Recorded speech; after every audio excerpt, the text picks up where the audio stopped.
improvement of investment climates by other means, clousets for dummies. All right, everybody, welcome back to Antiwar Radio, Chaos 92.7 FM in Austin, Texas. Introducing actor, writer, producer John Cusack. On the phone from England today, he's the star of Say Anything, The Grifters, The Thin Red Line, Being John Malkovich, High Fidelity, Gross Point Blank, Identity, 1408, and dozens of other movies, including his brand new War, Inc., which he also co-wrote. It also stars his sister, Joan Cusack, Marissa Tomei, Dan Aykroyd, Hilary Duff, Ben Kingsley, Montel Williams, and John McLaughlin. It starts tonight in New York and L.A., and then hopefully soon after nationwide. Welcome to the show, John. Hi, how you doing? I'm doing great. Thanks very much for joining us on the show today. Oh, it's my pleasure. My first question for you, really, I think, is you know Marissa Tomei, huh? I do. That must be pretty nice. Yeah, that's pretty nice, especially if you get to know her too in 3D. Yeah. It's even better. All right, so this movie is great. I've already watched it about 3 times and shared it with a couple of friends of mine. It's a pretty ruthless satire of empire and the so-called war on terrorism. I'm going to see if I can go ahead and start us off with a couple of clips of Dan Aykroyd here. Sure. Hope you like the smell of fresh liberation. Tarakistan. What's the gig? Omar Sharif, CEO of Ujigas, the Ujikistani conglomerate. Son of a bitch is trying to build a pipeline through his own sheep fucking country. We didn't liberate Tarakistan to get hustled by some cocksucking Fezhead Hauser. Terminate. You'll be working directly under the Viceroy, just appointed by the President. Tamerlane is sponsoring a trade expo, Brand USA. It's our big launch, bringing democracy to this part of the world. Plus, now that we bombed the shit out of them, well, there's a lot of rebuilding to do. Shows a nice spirit. Well, somebody has to help these poor people. This moment presents a great opportunity for Tamerlane and the United States, for that matter. Not to mention the people of Tarakistan. This is a historic moment, Hauser. The first war ever to be 100% outsourced to private enterprise. Tamerlane jets, Tamerlane tanks, Tamerlane soldiers, and to top it all off, the Brand USA Expo. All right, so that's you. You're Hauser, the hitman, having some personal problems, and you're the fixer for this company, Tamerlane, running the very first all-outsourced war. Yeah, I mean, I guess Halliburton and, Bechtel and a lot of the Green Zone gang now, they got about half of it done, but there's still the problem of they have to use the United States military, but they're trying their best to make it a totally outsourced war. They've outsourced, there's 180,000 troops, I think, and 140,000 contractors, or it might be the other way around. But we got about a half privatized war now. Mm-hmm. So this just takes that just is a logical extension of that trend. So it could be 2 weeks into the future or 2 years, unless we can, Yeah, it does seem we're headed that way. Out of power, what they represent, which is that strain in the Republican Party, hold them accountable for their crimes, Yeah.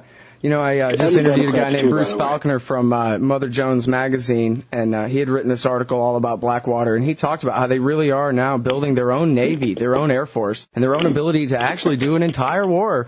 Yeah, that's the future that the Republican Party and the Democratic Party, if they're going to be complicit in this, are offering us. So if you want a world where corporations can hire their own armies and they can run around with weapons and kill people without any accountability to international law and do it on our tax dollar, then that's what you can get with this ideology. Now, have you always been this opposed to empire? I don't remember you really being lumped in with, the members of the Film Actors Guild from Team America or anything earlier in the war. Yeah, I guess no, I didn't make the cut there, but I think that's just because my agent is the agent of Trey Parker and Matt Stone. So I think he said, you ain't using Johnny. So I think it was basically the threat of my agent to Trey and Matt, probably, that they didn't lump me in there. But I always thought that was a completely jive argument anyway, I mean, I think it's fun to make fun of celebrities, but to kind of equate, actors or artists who are, may or may not be self-righteous with, dictators and, corporate war profiteers is a bit of an uneven, uneven, comparison. I always thought that was to put it mildly. I mean, I always thought making fun of actors is kind of like a paper tiger thing. I don't know. I don't get it. At least those people, self-righteous or otherwise, were trying to stop this war that pretty much everybody seems to agree was a bad idea now. Yeah, I think the biggest thing to fight now, and the whole reason we sort of just made War Inc. was really just to fight kind of apathy. And I think the first thing, that people need to reclaim is their sense of outrage. So, I want you to get up now. I want all of you to get up out of your chairs. I want you to get up right now and go to the window, open it, and stick your head out and yell, "I'm as mad as hell, and I'm not going to take this anymore!" And their sense of defiance and kind of their spirit, right? It's like, it may take a while to kind of hold people accountable for this, but, we don't have to just roll over. It should feel good to be subversive. It should feel good to tell the right people to go to hell. It should be empowering. I can't really tell many people to go to hell because otherwise I'd be living in a glass house, and I don't really want to tell that many people to go to hell. But war profiteers who then come back and give and then deny the GI Bill of Rights to the real soldiers, I can wake up in the morning every day, look in the mirror, and tell those people to go to hell.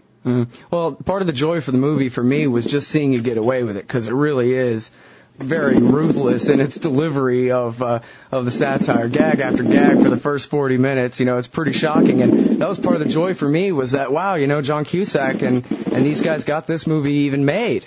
Was that difficult? Yeah, and and the thing is we haven't really gotten away with it yet, and that's maybe where people who listen to your show and some other people can come in, because we got it made, but we don't have a lot of support out there for it. Obviously, if any of your listeners want to go to MySpace, and go to John Cusack at MySpace, you can look at the MySpace page, and there's reviews from some people who I think a lot of anti-war folks would respect, from Naomi Klein to Jeremy Scahill to Gore Vidal to Tim Robbins, just a whole bunch of people who have come out in support of the film. But we really don't have support of a lot of the corporate media, obviously, because they say the movie is not funny enough, or it's too close to home, or like it was supposed to be Wedding Crashers or something. And I like Wedding Crashers, but it's just a different vibe. But or a lot of people say, it's you shouldn't make fun of something. We're already so close to having a privatized war that it shouldn't be the time to be making fun of this. Well, I don't know. I don't know exactly when the right time would be. Should we wait till everything is a corporate profit industry, like every function of the state? Is that the time to make fun of it? Like when there is no more public sphere? I don't know. So if people go see the movie, tomorrow, and it's playing at the Landmark Theater in L.A. and it's playing at the Angelica Theater in New York, and if we sort of sell out the weekend, then they're going to put it in more theaters, and we'll bring it to all the different cities, and we'll keep playing it. But if it doesn't make money right now without any corporate backing, then it'll have its life on DVD, and it'll play in all over the world, in Europe and the other countries. But if we want to keep it in the theaters, and if we really want to piss off the right people, we have to get people to see it now. Well, it really is funny. It seems like you probably have the best shot of any of the anti-war movies that have come out lately of really breaking through to the public here, because it's a hilarious movie, and the other ones aren't, and they haven't done that well. So I think you stand a really good chance. Well, if people want to, if people want to, I was hoping that people would, they would use it as a springboard to get people riled up and to reclaim their kind of spirit about this, because if you think about the war, it's really depressing too. And I think at some point, when you know all this stuff, as all of your listeners already know, there's sort of you get a little bit down about it, and you get a little doomstruck about it, and you think, well, it's just inevitable that these bastards are going to keep doing this. And so I think the first thing you want to do is just reclaim that sense of outrage and name it and shame it and tell them to go to hell. And then, so if people use the movie as a springboard to take action to to take the country back in some way, in some small way, that would be great. So if they really, if they want to, go see it this weekend. Don't wait.